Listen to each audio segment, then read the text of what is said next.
नमस्ते। आज के इस विश्लेषण में हम एक बेहद जरूरी टॉपिक की गहराई में जाने वाले हैं। पंचायत एडवांसमेंट इंडेक्स, जिसे PAI 2.0 भी कहा जाता है।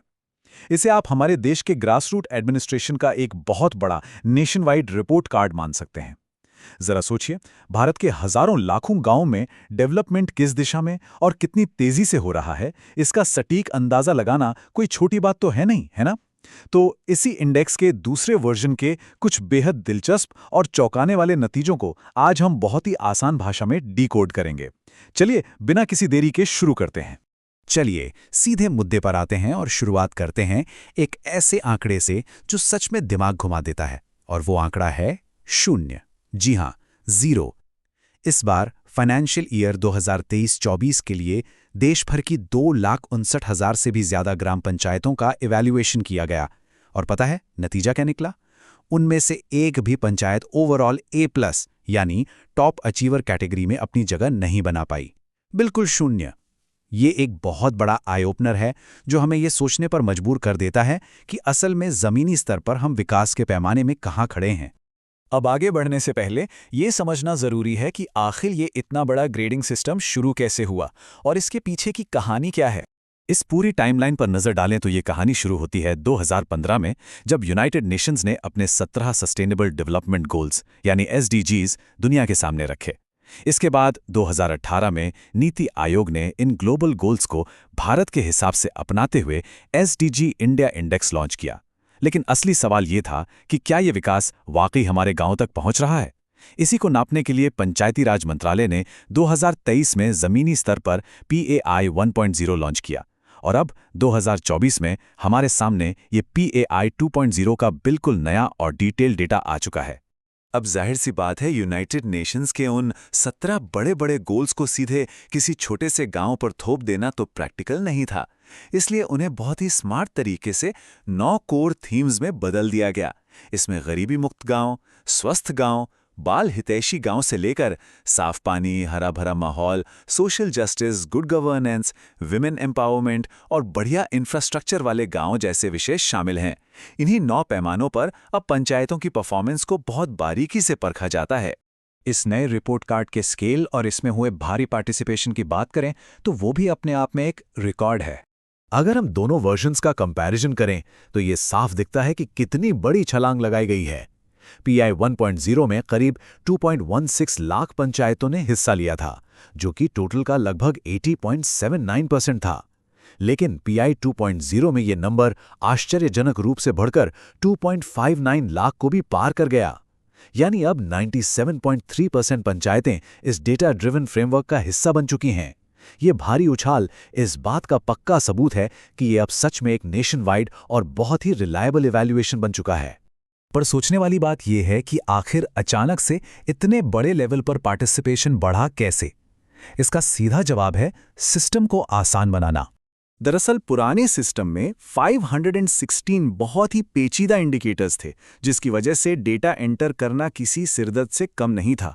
इसे सुधारते हुए PAI 2.0 में 230 डेटा पॉइंट्स के तहत इन इंडिकेटर्स की संख्या को घटाकर महज 150 कर दिया गया है। ये नौकरशाही और कागजी कार्रवाई में लगभग 70% की कटौती है।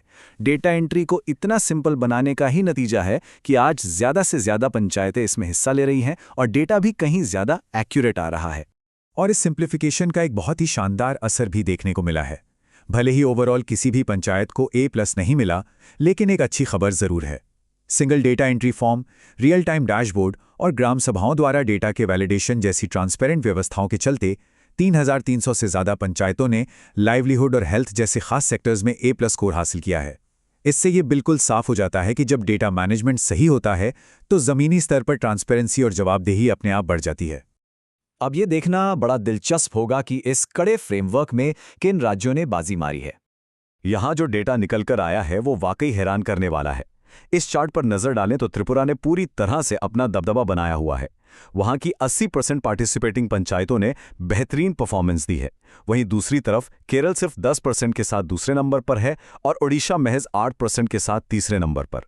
त्रिपुरा और बाकी राज्यों के बीच का ये विशाल अंतर साफ दिखाता है कि कुछ राज्य जमीनी प्रशासन के मामले में दूसरों से मीलों आगे निकल चुके हैं।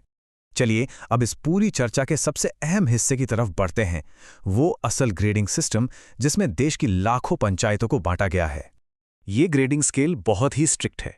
सबसे ऊपर आती है अचीवर कैटेगरी यानी A+ ग्रेड, जिसके लिए 90 से 100 के बीच का स्कोर चाहिए। और जैसा हमने शुरू में बताया था, यहाँ पंचायतों की संख्या है 0।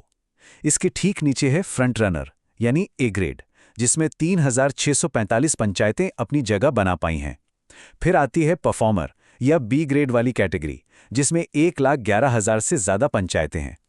उसके बाद सबसे बड़ी कैटेगरी है एस्पिरेंट की यानी C ग्रेड, जिसमें करीब 1,23,000 पंचायतें शामिल हैं। और आखिर में 40 से कम स्कोर वाली 13,000 से ज़्यादा पंचायतें बिगिनर कैटेगरी में हैं। इन आंकड़ों को देखकर ये साफ समझ आ जाता है कि टॉप पर पहुंचना आज भी एक बहुत बड़ा चैलेंज है। तो यहाँ सबसे ज़रूरी पॉइंट ये है कि भारत की पंचायतों का एक बहुत बड़ा हिस्सा बीच की 2 कैटेगरीज परफॉर्मर और एस्पिरेंट में ही मजबूती से सिमटा हुआ है। यही वो जगह है जहां भारत की ज़्यादातर ग्रामीण आबादी का एडमिनिस्ट्रेशन काम कर रहा है। टॉप की फ्रंट रनर और बॉटम की बिगिनर कैटेगरीज का छोटा होना ये बताता है कि एक्सीलेंस और एक्सट्रीम पिछड़ापन दोनों ही अभी लिमिटेड हैं। लेकिन जो असली काम होना है, जो असली विकास की दरकार है, वो इसी बीच वाले विशाल हिस्से में है। और ये सब हमें इस एनालिसिस के सबसे बड़े और अहम सवाल पर लाकर खड़ा कर देता है। जब आज भी A+ अचीवर कैटेगरी में एक भी पंचायत नहीं है, तो PAI के अगले वर्जन यानी PAI 3.0 तक उस टॉप लेवल पर पहुंचने के लिए आखिर सिस्टम में क्या बदलाव करने होंगे? क्या हमारे गांवों को और ज्यादा रिसोर्सेज की जरूरत है, या फिर पॉलिसीज में बड़े बदलाव की, या शायद महज बेहतर मॉनिटरिंग से ही बात बन जाएगी? इस सवाल के साथ हम आज की इस चर्चा को यहीं विराम देते हैं। जमीनी स्तर पर काम करने की अभी भी अपार संभावनाएं हैं, और ये देखना सच में दिलचस्प होगा कि आने वाले समय में हमारी पंचायतें इस चुनौती से कैसे पार पाती हैं।